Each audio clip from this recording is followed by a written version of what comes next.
नारी उदय फाउंडेशन की तरफ से मैं शिव कुमार अपने डायरेक्टर में सर को हमारे तरफ से सादर प्रणाम एवं उपस्थित समस्त टीचर रामनिवास सर एवं हमारे जो है समकक्ष विजय सर एवं हमारी इंग्लिश में हमारे तरफ से उन सभी को सादर प्रणाम एवं उपस्थित समस्त बच्चों को हार्दिक अभिनंदन।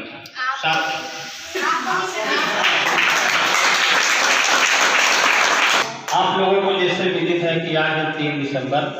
विकलांग दिवस। तो आइए, वैसे तो आप लोगों को बहुत सारा चीज़ पता हो चुका है कि विकलांग दिवस 3 दिसंबर के बारे में, मतलब ये क्यों कैसे प्रारंभ हुआ। कुछ बातें जो कुछ बच्चों से छूटी है तो थोड़ा बहुत हम भी प्रकाश डालेंगे। क्या हुआ कि 3 दिसंबर ये जो दिवस है इसके मनाने का क्या मतलब लक्ष्य था या मनाने का क्या उद्देश्य था, इस पर आगे हम विचार करते हैं। मैटर क्या हुआ कि हम लोग जब देखते थे सन लगभग 1983 से पूर्व क्या होता था कि विकलांगों के ब्लाइंड समाज को एक ही दृष्टि से देखा जाता था, अर्थात इनको तिरस्कार किया जाता था, इन पर कोई भी ध्यान नहीं दिया जाता था कि कैसे क्या इनका मतलब कल्याण कैसे होगा या ये समाज ऐसा ही रहेगा। क्या हुआ कि हमारी यूनो अर्थात संयुक्त राष्ट्र संघ ने इस पर खुद ही एक संज्ञान लेते हुए उन्होंने विचार किया कि आखिर इस समाज का उत्थान कैसे हो। तो उन्होंने क्या किया कि 1983 से 1993 के मध्य एक मतलब ये दशक ऐसा मनाया कि मतलब ब्लाइंड समाज विकलांग समाज को उत्थान के लिए उन्होंने इस दशक में बहुत सा प्रयास किया। क्या होता है कि 1992-91 में उन्होंने इस दिवस को, पहले क्या होता था 1983 से 93 की मध्य की दिसंबर के तीसरे रविवार को पर महीने, मतलब वैसे पर महीने तीसरे रविवार को मनाया जाता था, लेकिन बाद में क्या कर दिया, इसको चेंज करके पर ईयर 3 दिसंबर को कर दिया 1991 में। फिर क्या होता है 1992 में या लगभग जो यूएनओ के संयुक्त राष्ट्र संघ के जो सारे देश थे उन सभी को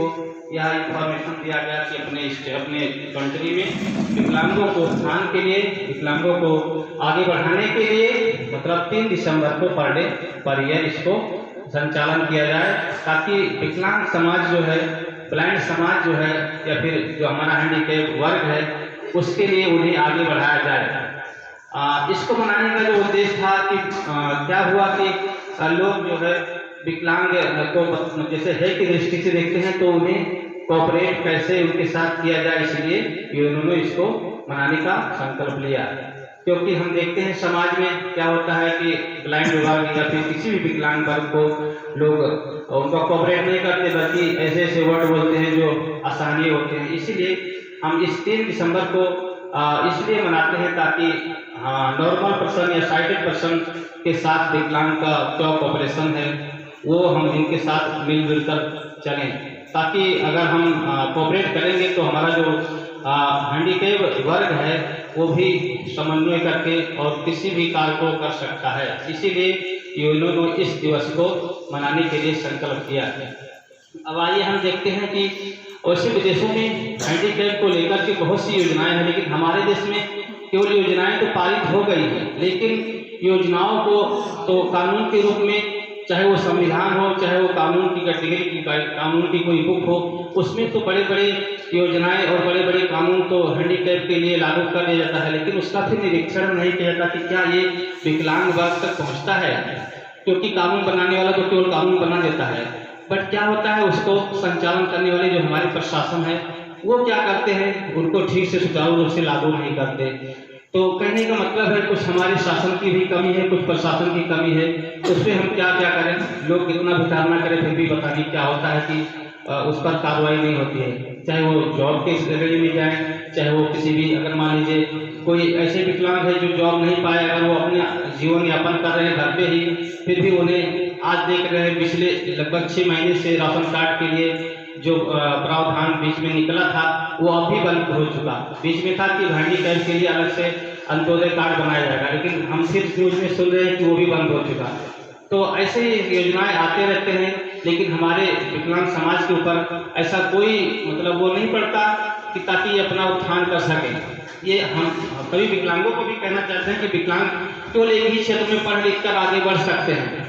तो इसीलिए सारे विकलांग भाइयों से हम यह अनुरोध करते हैं कि कम से कम शिक्षा के क्षेत्र में तो आगे बढ़ें।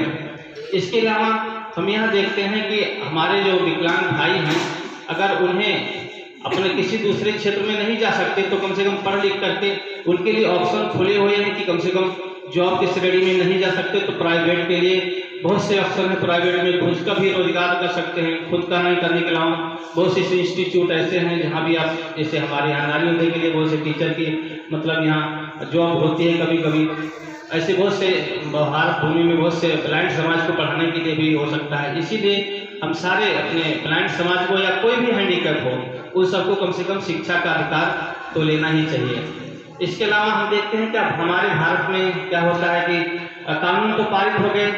लेकिन समान कानून प्रत्येक स्टेट में लागू नहीं होता। को प्लेटफॉर्म अगर मिल गया तो फिर वो अपने आप को समाज में ढाल लेता है। तो कहने का मतलब है कि हम सारे अपने स्टूडेंट को, अपने भाई बहनों को यह आग्रह करते हैं कि कम से कम पढ़ने में अपना मन लगाएं और उसके साथ साथ क्या करें कि कोई भी उनके अंदर जो एक नई स्किल है उसको उभारने का काम करें, ताकि केवल पढ़ाई में मान लीजिए अगर आपकी जो माइंड है, अगर पढ़ाई में आप सक्सेस नहीं है तो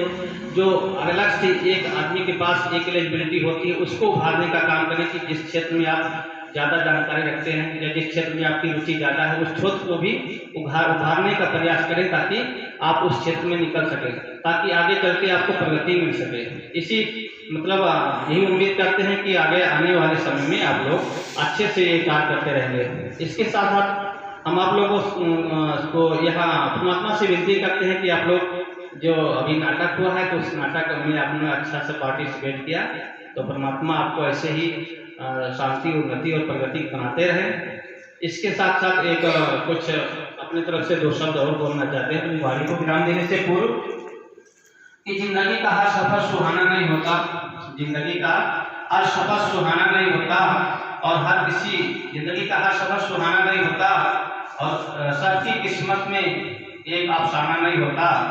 जिंदगी का हर सफर सुहाना नहीं होता, सबकी किस्मत का एक अफसाना नहीं होता। और ब्लाइंड दिव्यांगता को सिर पर बोझ मत समझो यारो, दिव्यांगता को सिर पर मत बोझ समझो यारो, क्योंकि दिव्यांगता कठिन परिश्रम के बल पर ही कोई बहाना नहीं होता है। लेकिन अपने परिश्रम, अपने मेहनत के बल से हम किसी को भी अपनी तकदीर को भी चेंज कर सकते हैं। नाम आपका होता है कि हमारे पास तकदीर है, हम तकदीर के भरोसे पे कुछ भी नहीं कर सकते। अगर आपके पास मेहनत करने की एबिलिटी है, एलिजिबिलिटी है, तो आप कोई भी अपने आप को दिव्यांग या नॉर्मल कोई भी कुछ नहीं समझते। मिलेगी यकीनन परिंदों को मंजिल मिलेगी यकीनन, ये फैले हुए उनके पर बोलते हैं। परिंदों को मंजिल मिलेगी यकीनन, ये फैले हुए उनके पर बोलते हैं। और दुनिया में मंजिल मिलेगी उन्हीं को जमाने में जिनके हुनर बोलते हैं। अगर कोई भी व्यक्ति है, हमारा ब्लाइंड पर्सन है, तो कम से कम उसके हाथ में एलिजिबिलिटी रहेगी तो कोई भी कहीं भी जाएगा उसको, अगर उसकी एलिजिबिलिटी है, कोई होते राइटर के भरोसे पास हो जाते हैं, लेकिन अपने पास वो कैपेबिलिटी है तो कोई भी कहीं भी जाएगा तो अपने रोजी रोजगार से वंचित नहीं रहेगा। तो इसी आशा के साथ हम यहाँ उम्मीद रखते हैं कि आप लोग अच्छे से पढ़ें, अच्छे से बढ़ें। ठीक है, आप लोग ऐसे ही पार्टिसिपेट करते रहें। हम तो बहुत खुश हैं कि आप लोग अच्छे से ये प्रोग्राम किए। थैंक यू, बहुत बहुत धन्यवाद।